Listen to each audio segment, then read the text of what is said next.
사도 바울이 드로아에서 환상을 보았다 했습니다. 마게도냐로 건너와서 우리를 도우라. 바울은 이 소아시아 지방에서 열심을 다해서 복음을 전하지 않습니까? 그런데 그가 의도하는 곳은 길이 열리지가 않습니다. BC 안디옥에서 서쪽에 있는 아시아 지방으로 가서 복음을 전하고 싶었습니다. 하지만 성령이 가지 못하도록 막았습니다. 그것을 우리는 갈라디아서 4장 13절을 보면서 그의 육체가 몸이 아파서 그랬다 하는 것을 묵상했습니다. 그가 이제 브루기아와 갈라디아를 지나서 무시 앞에 와서 북쪽으로 올라가서 비두니아에 복음을 전하고 싶었는데 또 그 길을 예수의 영이 허락하지 않습니다. 바울은 어쩔 수 없이 이제 이번엔 서쪽으로 이동을 해서 무시아를 지나 항구 도시인 드로아까지 내려옵니다. 그런데 그곳에서 이 환상을 봅니다. 그러자 그가 화들짝 놀라죠. 화들짝 놀란 바울은 하나님께서 마게도냐에 건너와 마게도냐 사람들에게 복음을 전하라고 우리를 부르신 것이로구나 하고 받아들이게 됩니다. 그동안 소아시아 지방에서 복음을 전하고자 애쓰던 바울이 자꾸 길이 막힐 때마다 몸부림치면서 주님께 왜요? 라는 질문을 갖게 되죠. 그 10절 그렇게 이해하고 인정할 수 있는 것은 10절 끝에 인정함이로라 라는 단어가 있기 때문입니다. 인정한다 이 말은 내가 그렇게 믿고 받아들인다 그 말입니다. 그동안 도대체 왜요? 라는 질문으로 주님과 씨름을 했습니다. 그런데 열심을 다해도 되지 않습니다. 성령께서 구체적으로 그를 허락하지 않은 것입니다. 그의 몸과 마음은 더욱 쇠약해져만 갑니다. 의문 덩어리에 걸음을 걸어온 바울이었습니다. 그런데 그날 밤 환상을 본 바울은 화들짝 놀랍니다. 아, 그렇구나. 그래서 그랬구나. 지난날 자기의 삶에 대한 이해와 해석이 되는 것입니다. 이제야 비로소 그는 하나님의 섭리를 깨달았습니다. 그는 드로아에서 비로소 하나님의 섭리를 봅니다. 만일 바울이 드로아에 오지 않고 끝까지 다른 곳으로 가려고 고집했더라면 과연 그런 환상을 볼 수 있었을까 하는 질문을 가져봅니다. 여러분 어떻게 생각하십니까? 바울은 실패를 거듭합니다. 그의 몸은 갈수록 연약해져요. 자기가 가진 계획대로 되어야 우리는 흔히 그러지 않습니까? 내가 가지고 있는 꿈대로 되면 비록 몸은 좀 피곤하고 힘들고 아파도 신납니다. 감당할 만해요. 그런데 자기의 마음으로 계획했던 것들이 자꾸 어그러지면 건강한 사람도 자꾸 눌리게 되는 것 아니겠습니까? 바울은 분명히 마음도 몸도 심히 지치고 피곤했을 것이면 틀림없습니다. 끌려가는 삶, 여러분 이해할 수 있겠습니까? 어쩔 수 없이 끌려가는 삶, 결코 신이 날 수 없는 그런 생활의 연속이었습니다. 그래서 어쩔 수 없이 드로아까지 왔다 이렇게 보는 것이 올바른 이해일 것입니다. 그가 만일 드로아에 오기를 거듭 거부했더라면 그의 삶은 어쩌면 더욱 힘들고 버티다가 결국에는 드로아까지 와야만 했을 것입니다. 왜냐하면 주님의 뜻이 있었기 때문입니다. 여러분 이해하십니까? 이사야서 55장 8절 9절 이런 말씀 있는 거 여러분 기억하시나요? 이는 내 생각이 너희의 생각과 다르며 내 길은 너희의 길과 다름이니라. 여호와의 말씀이니라. 이는 하늘이 땅보다 높음같이 내 길은 너희의 길보다 높으며 내 생각은 너의 생각보다 높음이니라. 주님의 생각, 바울의 생각과 달랐습니다. 그는 어쩌면 힘이 지친 상태에서 트로아에 왔을 거예요. 내 영혼이 기쁘면 모든 일도 기쁘지만 내 영혼이 안 편하면 하는 모든 일도 기쁠 리가 없습니다. 지금 바울은 영혼 깊은 곳에서 주님의 섭리를 구하며 갈등하고 있습니다. 그가 환상을 보았다는 것은 그가 얼마나 주님에 대해서 온 몸을 쏟고 있었는지, 온 마음을 쏟고 있었는지 알게 해줍니다. 주님의 뜻을 찾기 위해 깊은 묵상을 하는 것입니다. 밤에도 낮에도, 일하면서도, 걸어가면서도, 복음을 전하면서도, 아무것도 하지 않아도, 나무 밑에 있어도, 그는 늘 마음이 주님, 저에게 무엇을 원하세요? 주님, 저에게 무엇을 원하세요? 그런 주님을 찾았습니다. 그런데 그가 환상을 봅니다. 하지만 그는 단순한 환상을 본 게 아니에요. 주님의 뜻을 발견한 것입니다. 주님을 만난 거예요. 주님의 뜻이 무엇인지, 주님이 나에게 무엇을 원하시는지, 주님의 계획이 어디에 있는지 그는 주님의 얼굴을 구했는데 이제 마게도냐 사람이 건너와서 우리를 도우라는 환상을 보면서 이것은 하나님께서 우리를 부르시는 부르심이로구나 하고 받아들이게 되는 것입니다. 바울은 그동안 풀리지 않은 문제가 풀렸습니다. 그것은 그가 트로아에 왔기 때문에 그 문제의 답을 얻을 수 있었던 것입니다. 사도행전 16장 10절 이렇게 기록했잖아요. 바울이 그 환상을 보았을 때 우리가 곧 지난주에 봤던 말씀이에요. 마게도냐로 떠나기를 힘쓰니 이는 하나님이 저 사람들에게 복음을 전하라고 우리를 부르신 줄로 인정함이로라. 사도행전을 기록한 누가는 우리가 곧 마게도냐로 떠나기를 힘쓰니 라고 말합니다. 무시아에서는 비두니아로 가려고 애썼어요. 그런데 예수의 여행이 허락지 않았잖아요. 그런데 드로아에서는 마게도냐로 가려고 힘썼다 했습니다. 자, 여기서 무시아에서 비두니아로 들어가려고 애쓰고 있는 바울의 영성과 드로아에서 마게도냐로 가려고 힘쓰고 있는 바울의 영성이 다르다는 것입니다. 비두니아로 가려고 애쓰고 있는 바울의 모습은 매우 어둡고 힘든 느낌을 줍니다.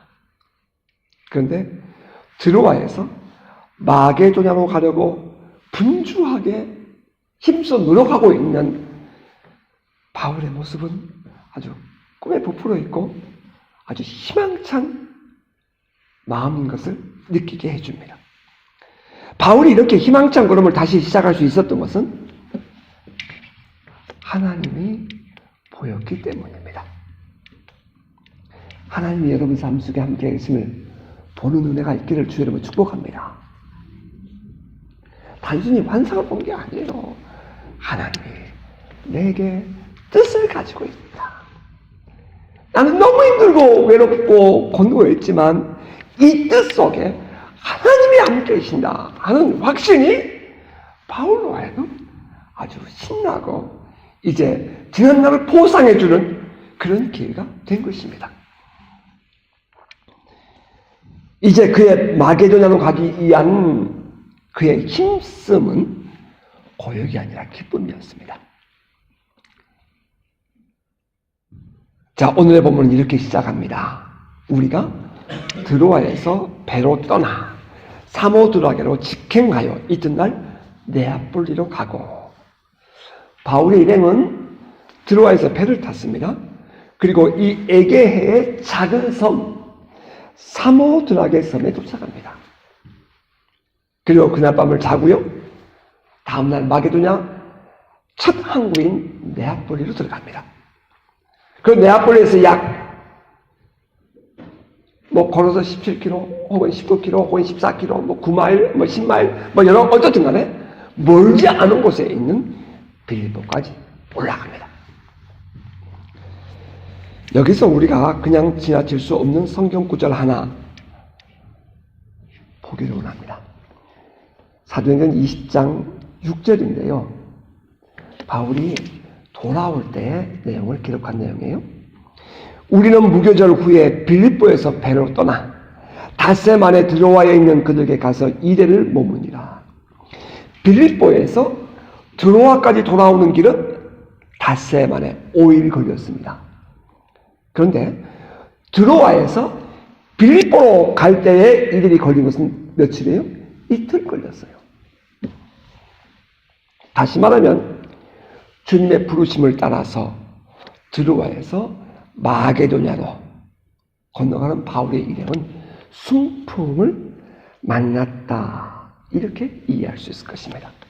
순조로웠다, 이렇게 말할 수 있죠. 다시 말하면 주님의 부르심을 따라서 살아가는 사람들에게는 이와 같이 순풍이 돕더라 하는 것을 또 깨닫게 해줍니다. 그런데 저는 이 부분을 또 이렇게 한번 이해해보고 싶어요. 바울이 드로아에서 비로소 하나님의 뜻을 깨달았을 때는 그런 결코 조급할 필요가 없었습니다. 그 이전까지는 애썼어요. 많이 조급했어요. 이제부터는 드로아에서는 환상을 본 이후에는 하나님께 순종하기로 작정하는 것입니다. 따라서 그는 억지로 주의 섭리를 거슬려서 역풍을 맞을 이유가 없었습니다. 종종 우리가 실수하는 것은 주님의 뜻이 아닌데도 불구하고 무엇인가 내 뜻을 이루려고 몸부림치다가 조급증이 생기게 되고 오히려 고난의 길을 자초하는 경우들을 만나곤 합니다. 바울은 주님의 인도하심에 순종하는 삶을 사는 그런 사람 아니었습니까? 지난 20년 동안 바울이 부활하신 주님을 경험한 것이 33년경이라고 우리는 이해합니다. 성령이 오순절날 임하신 것이 예수께서 십자가에 못 박히신 이후에 불과 열흘, 오순절이니까 30년이라고 우리는 일반적으로 이해합니다. 지금 바울이 이 빌립보로 가고 있는 배를 타고 갈 때에 이때는 52년경, 50년에서 52년경으로 일반적으로 해석을 합니다. 그러면 성령이 임하시고 혹은 바울이 부활하신 예수를 만난 이후에 지난 20년 동안 20년 걸린 거예요. 지금 빌립보까지 갈 때 바울의 인생에서는 20년 동안 주님이 어떻게 자기를 인도하셨는지 그는 그의 삶으로 주님을 경험했고 알고 있었습니다. 종종 사람들은 은혜 받고 나면 은혜 식으면 세상 마음대로 살아가고 성령이 떠나고 별소리를 다 하는데 여러분 이제 바울 묵상해 보세요. 그렇지 않아요. 어떤 분 저한테 그러더라고요. 바울이 젊은 날에는 기적을 행하더니 나이 들어가니까 기적을 행했다는 기록이 없지 않습니까? 이렇게 말하는 분이 있는 것을 제가 한국 분들 그런 얘기하는 경우를 종종 들었는데 바울 묵상해 보세요. 아니에요.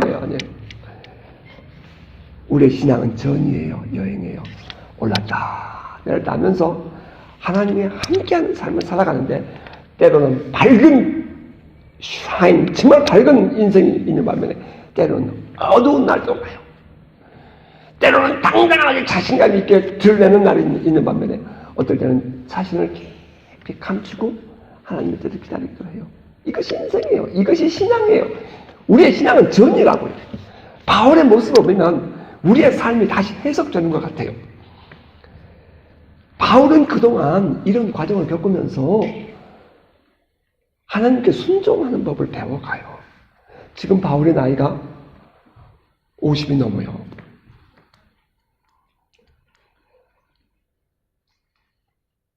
언제나 그렇듯이 주님의 뜻을 따라 살아가는 사람의 마음과 생활은 여유롭습니다.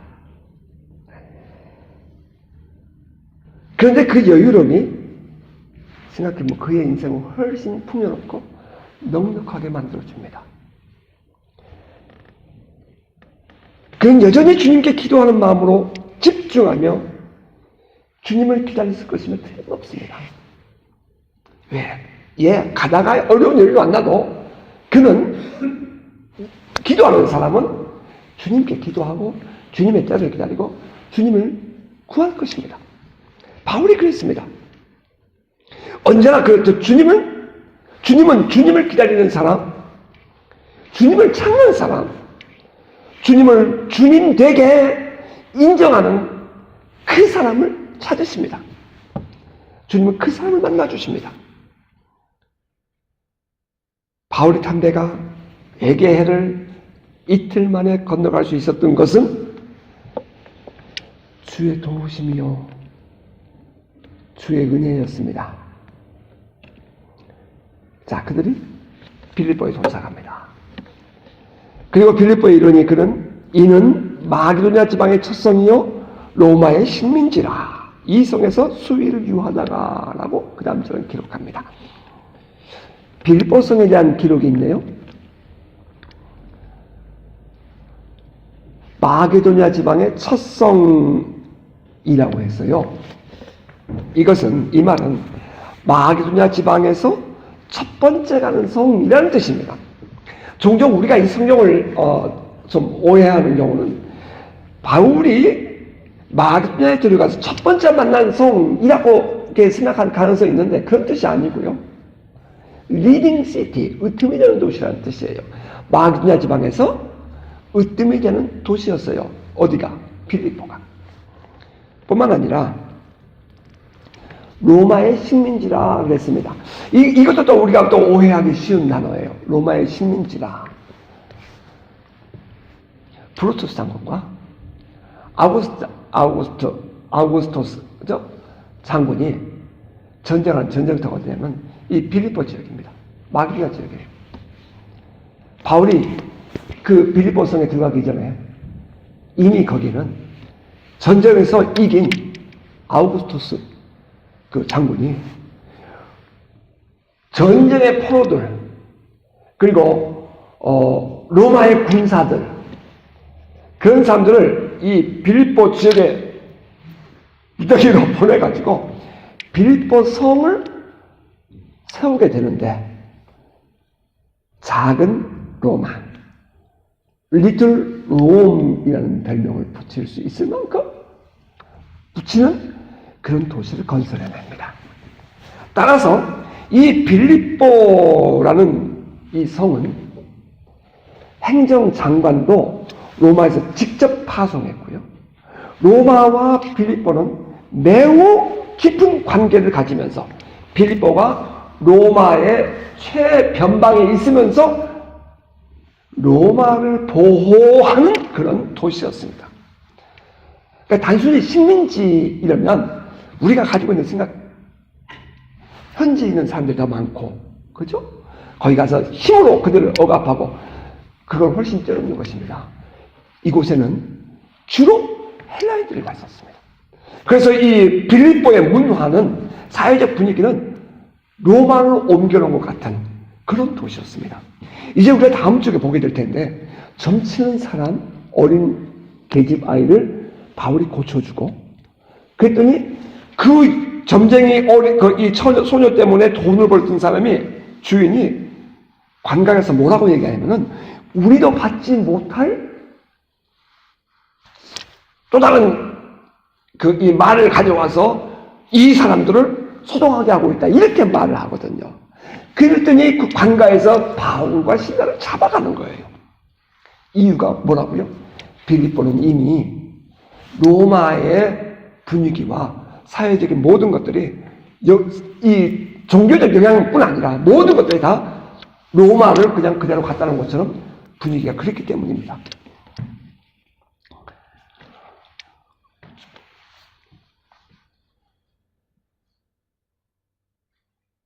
따라서 빌립보는 다른 지역과는 다른 그런 분위기였어요. 감히 어느 누구도 이방 문화를 가지고 들어올 수 없는 그런 도시였습니다. 그런데 그곳에 바울이 들어왔어요. 여러분, 철옹성같이 보이던 작은 로마였습니다. 어느 누구도 유대 땅에 그 기독교 복음에 들어와서 먼 날 이 기독교가 로마의 국교가 되리라고는 생각을 못하는 것입니다.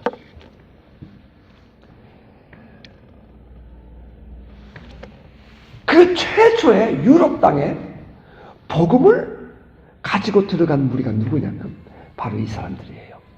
바울과 그의 무리들. 겁없는 사람들이죠. 여러분, 참고로 설명해드리면 바울과 실라는 안디옥에서 실라를 데려갔다 그랬어요. 바울과 실라는 로마의 시민권이 있는 사람들이에요. 이건 굉장히 중요한 거예요. 바울과 실라는 로마의 시민권이 있어요. 다음에 설명해드릴게요. 다음에. 그리고 지금 누가라는 사람을 같이 동행하게 되는데 누가는 마게도냐 출신이에요. 그건 헬라의 사람이라고요. 어디서 만났냐면요. 드로아에서 마게도냐 사람의 환상을 본 이후에 그 무렵에 누가가 나타나요. 어떻게 알 수 있어요? 성경에 단어를 찾아보면 알 수 있어요. 그 앞에까지는 우리라는 단어가 없어요. 그랬는데 드로아에 가서는 우리라는 단어가 나와요. 그것은 자기를 포함하는 거예요. 그래서 모든 성경학자들은 말하기를 요 드로아에서 마게도냐에 건너기 바로 전에 누가를 만났을 것이다. 이렇게 이해를 해요. 자, 그렇다면 다시 바울과 실라는 로마의 시민권을 가진 사람이고요. 누가는 마게도냐 출신의 사람이에요. 의사예요. 루스드라와 이고니에서 칭찬을 받는 한 젊은이를 데리고 왔는데 그 사람은 아버지가 헬라인이에요. 그러니까 지금 마게도냐에 들어온 요 소수의 스파이 같은 폭탄 같은 이들의 그룹이 어떤 준비가 되어 있는 사람들이었던가, 하나님은 어떻게 이들을 쓰시는가 하는 것을 깨닫게 되는 거예요. 하나님은 이 그룹을 그 터키 소아시아 지방에 주기를 원치 않으셨어요. 이들은 어떻게든지 소아시아 지방에 머물고 싶었거든요. 아시아가 안 되면 비두니아라도, 비두니아가 아니면 어떻든 간에 그랬는데 하나님은 그 그룹을 유럽으로 오도록 이끄십니다. 로마의 식민지 빌립보, 마게도냐 지역의 리딩 시티, 으뜸이 되는 도시, 이 빌립보에 잠입하게 하십니다. 여러분, 이 바울과 이 그룹이 전도 일행이 빌립보에 들어왔을 때 영적 분위기는 어땠을까요? 아마 사단은 엄청나게 긴장했을 거예요. 사단은 엄청나게 긴장했을 거예요. 여러분, 이게 보이시기 바랍니다. 우리는 곧 그 일을 만나게 됩니다. 자, 이어서 보면 또 바울은 어디서부터 이 영적인 아이스 브레이커를 이루어야 할지 기다립니다. 제가 기다린다는 단어를 썼어요. 여러분, 이것도 매우 중요한 의미가 있어요. 일반적으로 그는 처음 가는 도시에서는 바울은 말입니다. 그동안에 유대인들의 회당으로 가잖아요. 소아시아 지방에서는 어디든지 가면 안식일 날 회당을 찾아가요. 그런데 이 빌립보 성에는 유대인들의 회당이 없어요. 이 빌립보 성에는 유대인의 회당이 없어요. 왜 그렇죠? 제가 말씀드렸던 로마의 식민지, 그 모든 분위기가 다 여기에 영향이 들어있는 거예요. 빌립보에 유대인의 회당이 없다는 것은 유대인들은 그렇다네요. 10가정만 모이면 회당을 지었대요. 그런데 이 빌립보에는 회당을 지을 만한 그런 사람들이, 유력한 사람들이 10가정도 안 됐다는 거예요.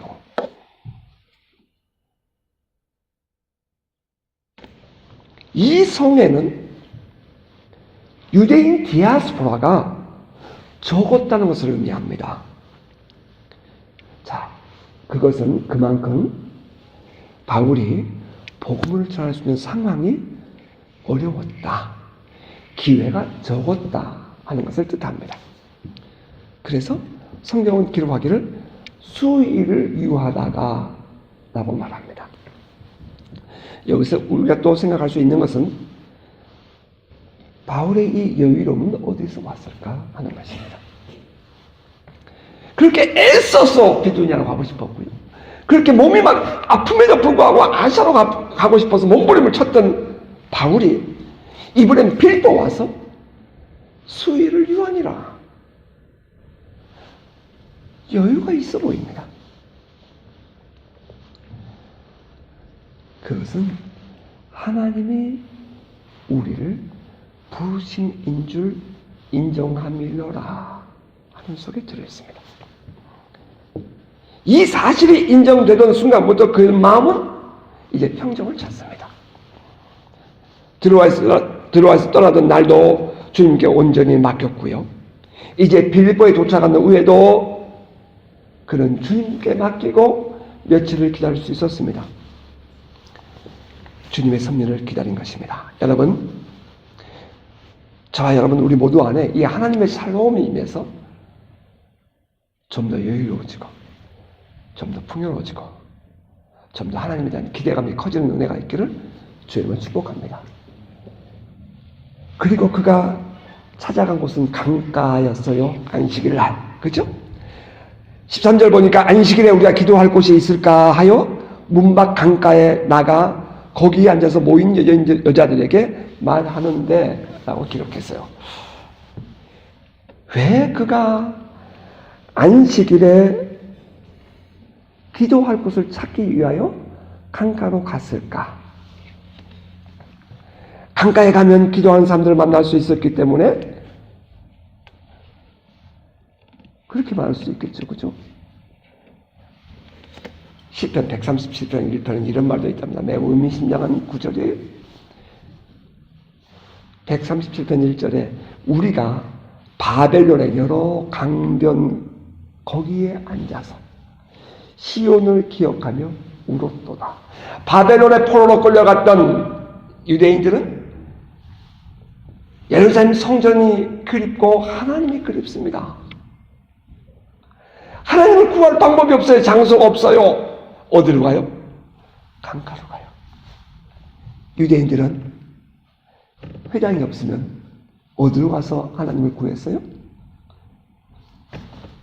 그 포로, 바벨론 포로가 되었을 때 강가로 가요.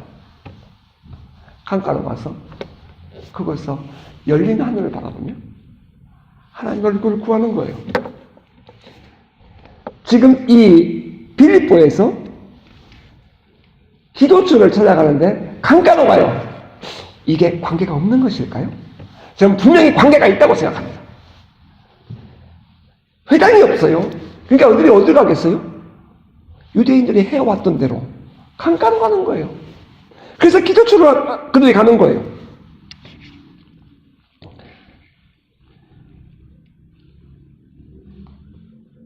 바울은 그곳에서 여인들을 만났습니다. 그리고 그들에게 복음을 전합니다. 성경은 또 이렇게 기록합니다. 안식일에 우리가 기도할 곳이 있을까요? 문 밖 강가에 나가 거기에 앉아서 모인 여자들에게 말하는데 두아드라시에 있는 자색 옷감 장사로서 하나님을 섬기는 루디아라 하는 한 여자가 말을 듣고 있을 때 주께서 그 마음을 열어 바울의 말을 따르게 하신지라. 두아드라시에 있는 자색 옷감 장사로서 하나님을 섬기는 루디아라 하는 한 여자라고 했습니다. 여러분, 두 아들가 어디라고요? 보여드렸죠. 요한계시록에 반모섬에서 사도 요한이 본 환상을 기록하여 편지를 보내는데 7교회의 이름이 2장 3장에 나옵니다. 에베소, 서머나, 버가모, 두아디라, 사대, 빌라델비아, 라오디게아 교회들입니다. 아까 지도에서 본 것처럼 이 두아디라는 소아시아, 아시아 지방에 속한 도시예요. 바울이 그렇게 가고 싶은 곳이 어디였어요? 그 아시아예요. 그런데 생각지 않았던 저 빌립보에 가가지고 마게도냐 땅에서, 유럽 땅에서 소아시아 사람을 만나요. 두아디라 사람을 만나요. 여러분, 놀라운 하나님의 섭리 아닙니까? 뿐만 아니라 그 루디아라는 이름을 가졌다라고 했는데, 이것은 이 여인의 이름이 루디아가 아니라 그 두아디라 지방에 속한 루디아 출신의 사람이라는 뜻이에요. 이렇게 말하면 이해가 될까요? 한국서 우리 시집을 오잖아요, 여자들이. 그럼 동네에서 뭐라고 불러요? 저 안성대, 그죠? 저 김포대, 이렇게 부른다고요. 이름 안 부르고. 이 여인이 루디아 출신의 사람이에요. 그러니까 루디아 댁 이런 뜻이에요.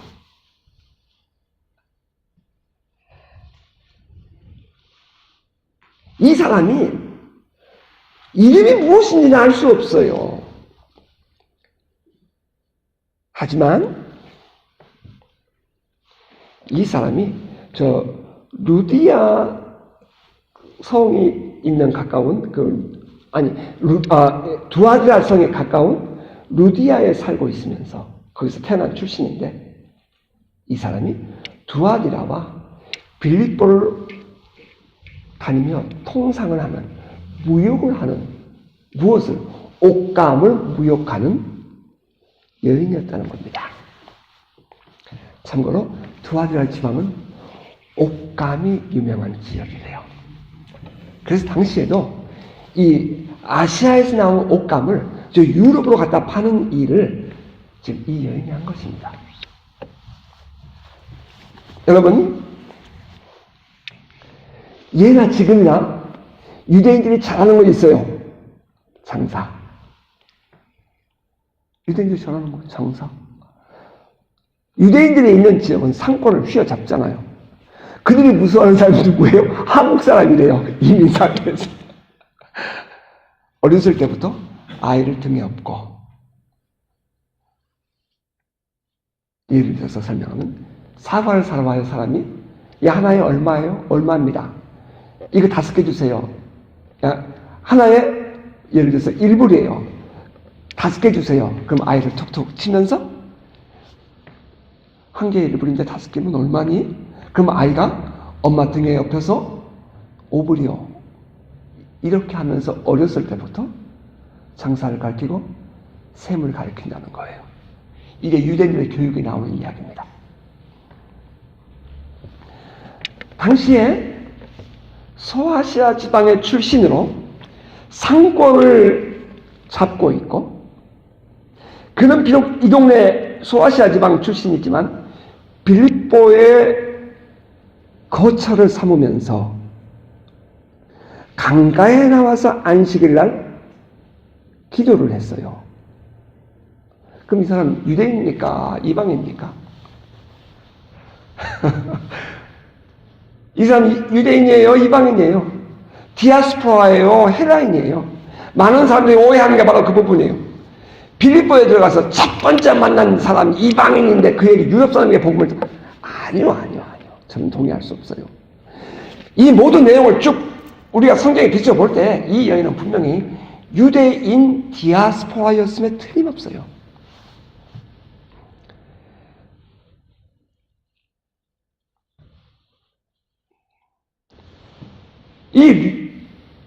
이 유대인 디아스포라 출신의 이 여인,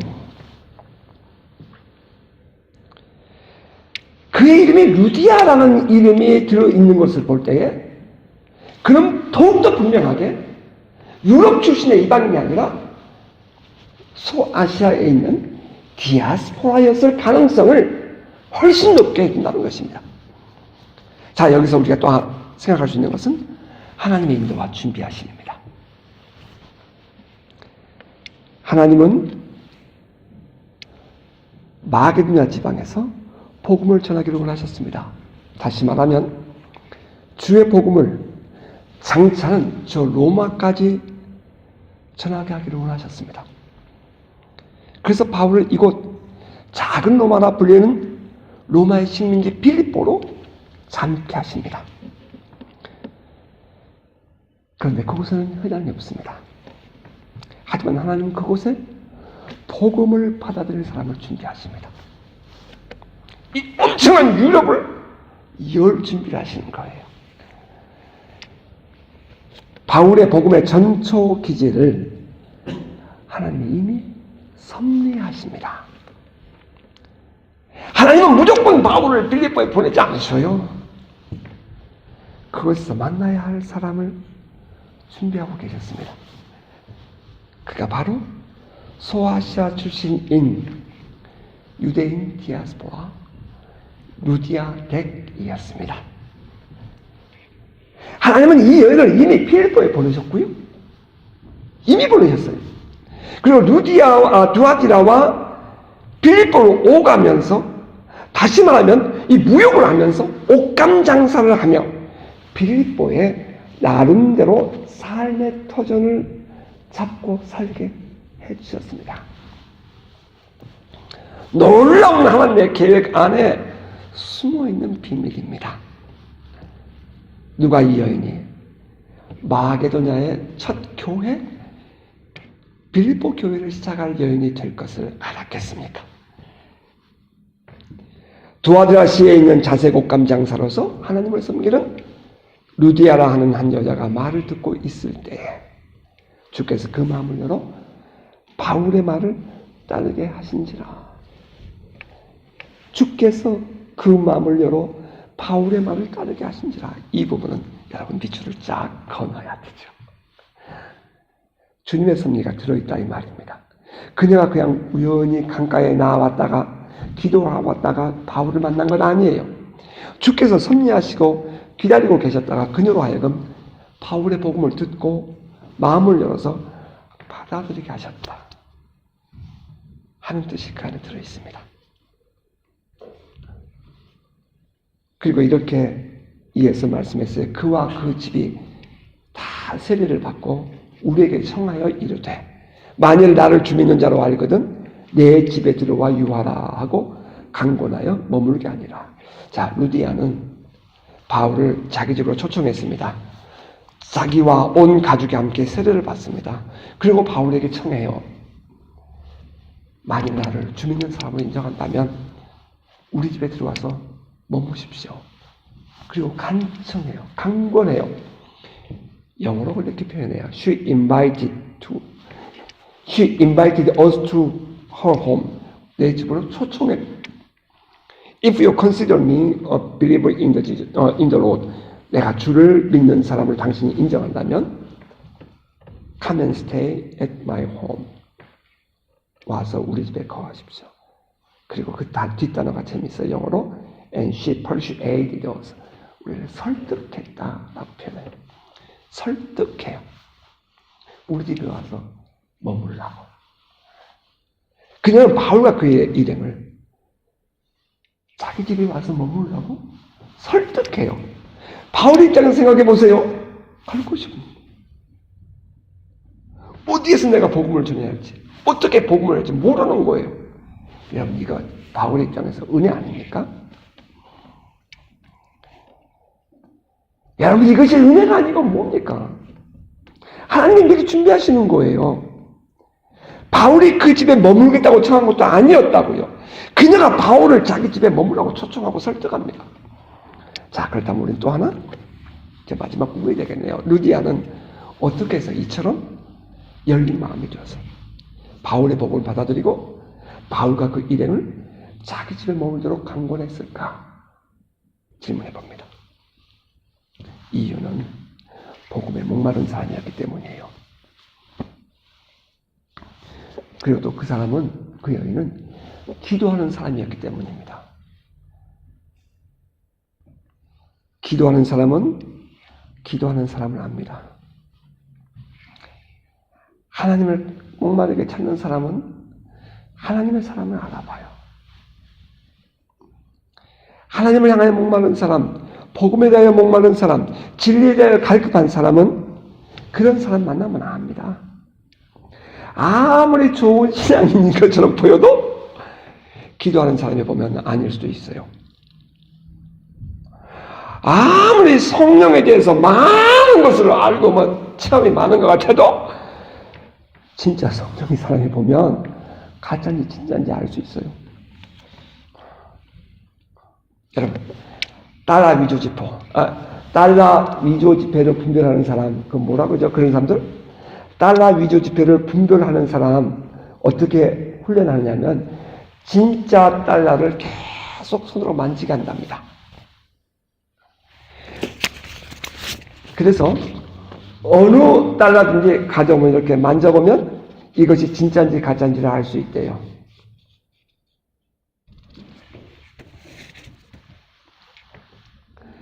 하나님을 깊이 묵상하고 하나님을 찾는 성도가 되시기를 바랍니다. 하나님의 마음을 깊이 알고 하나님으로 인해서 온전히 사로잡힌 생활에 진력하는 성도가 되시기를 바랍니다. 여러분 기도하십시오. 여러분 성령의 말씀을, 성경 말씀을 읽고 묵상하세요. 주님과의 만남과 사귐에 온 마음을 쏟으십시오. 나의 모든 삶을 주님 안에서 해석하고 주님이 나에게 뭐라고 말씀하실지에 대한 기대감을 가지십시오. 그때 비로소 우리의 삶에서 정말 귀한 만남의 축복을 받게 되는 것입니다. 왜 우리가 평소에 주님께 깊이 집중해야 하는지 여러분 아시겠습니까? 기도하는 사람이 기도하는 사람을 만나는 거예요. 주님의 은혜를 사모하는 사람이 주님의 은혜를 받은 사람은 아는 것입니다. 지금 강가에서 말이에요. 이 여인이 기도해요. 뭘 기도했겠어요? 무엇이 그 여인을 이렇게 목말라 하게 했겠느냐고요. 근데 바울이 왔어요. 바울을 만나서 얘기를 들어보니까 내가 기다리던 바로 그 말씀이라 이 말이에요. 내가 구했던 바로 그 하나님의 말씀이라 이 말이에요. 주께서 그 마음을 열어주시고 두 사람 만나게 하는 거예요. 그냥 감정에 따라 치우치면 육신에 속한 사람 만날 수밖에 없어요. 예수 믿는 사람들도. 여러분 기도하지 않고 여러분이 신앙을 살지 않으면 여러분 만나는 사람들 뻔해요. 잘 보세요. 술 먹는 사람은 술 먹는 사람과 가까워지게 돼 있고요. 세상 재미를 느끼고 살아가는 사람들은 세상 재미있는 사람들과 만나는 거 좋아하게 돼 있어요. 기도하는 사람은요, 기도하는 사람 만나면 마음이 기뻐요.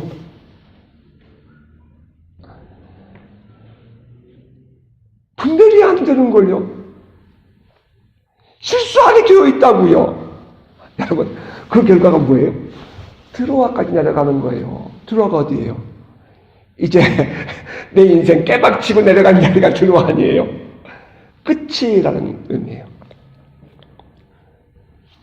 말씀해 줄게요. 영혼이 늘 지치고 힘들던 상황에서도 바울은 마귀도의 환상을 봅니다. 그리고 화들짝 영혼이 깨어납니다. 주를 만난 바울은 더 이상 무거운 멍에를 짊어질 필요가 없었습니다. 영혼 깊은 곳에서 우러나오는 자유함이 그를 사로잡습니다. 평안하고 주님께 맡기는 삶이 다시 새롭게 시작됩니다. 배를 타고 가는 것도 전혀 낯선 땅인 빌립보에 들어가는 것도 그는 하나님을 섬기며 하나님의 섭리를 기다리며 온전히 주님께 맡길 수 있었습니다. 우리의 인생은 누구를 만나느냐에 따라서 달라집니다. 동의하십니까? 결정적인 실수나 결정적인 기회는 언제나 나의 영성이 그때 어떠하느냐에 따라서 결정됩니다.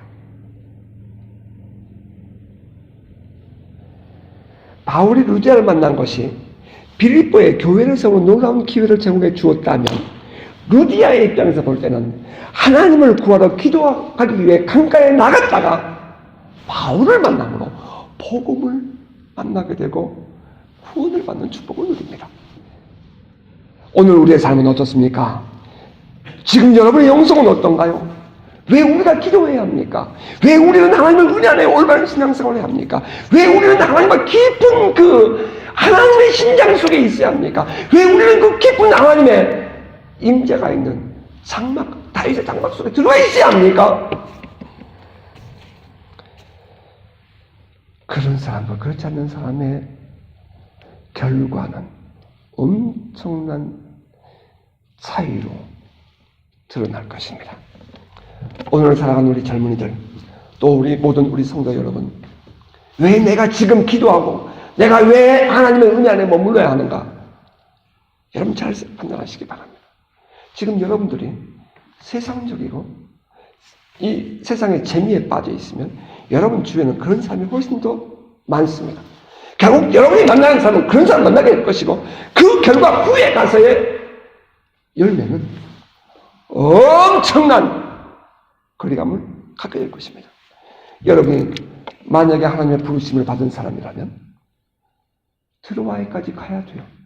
모든 것 다 털고 털털 털고, 아니 꿈도 말입니다. 희망도 말입니다. 나의 의지도 말입니다. 나의 모든 계획도 말입니다. 다 무너진 이후에야 비로소 하나님의 부르심을 보는 눈을 갖게 될 것입니다. 그 이전에 여러분, 오늘 이 말씀을 들으면서 하나님께서 나를 부르신 음성이라고 들려주신다면 여러분 모두가 다 기도 생활을 회복하시고 또 하나님의 은혜를 회복하시고 하나님의 깊은 가슴을 파고들어서 바로 우리 자신이 정말 깊은 주의 은혜로 말미암아 살아가는 복 있는 성도가 되시기를 주님으로 축복합니다. 나의 삶에서 진정으로 하나님을 하나님 되게 받아들이고 주님께 순종하며 살아가는 복 있는 성도 되시기를 주 이름으로 축복합니다. 아멘.